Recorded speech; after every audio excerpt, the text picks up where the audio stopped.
هالو جايز. في مثل دايما كنت بقرأه من عشرات السنين كده، بيقول there is no rose without a thorn. مفيش وردة من غير شوك. دايما الناجح هو اللي بيتهاجم، ودايما الناجح تلاقي اللي وراه على طول بيسعوا ان هم يشوفوا وراه ايه. اما الفاشل وليس لهم هدف ولا مرمى في الحياة فلا احد يقترب منهم. مركز بي فلوينت مستر حسين ده من افضل المراكز اللي انا شفتها في حياتي في زراعة وانبات بذور اللغة الانجليزية في جمهورية مصر العربية.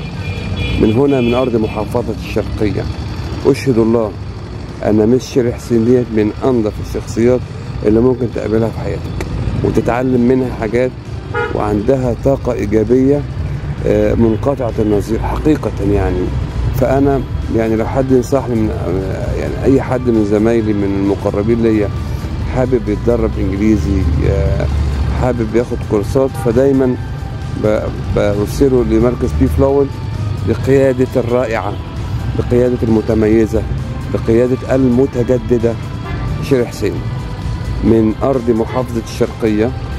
محمد مكي أحد المتدربين على يد هذه المجتهدة مستر حسين. بي فلوينت مكان اتعمل بحب عشانكم، عشان نقدر نوصل لأحسن شكل ممكن نقدر نساعد بيه الناس.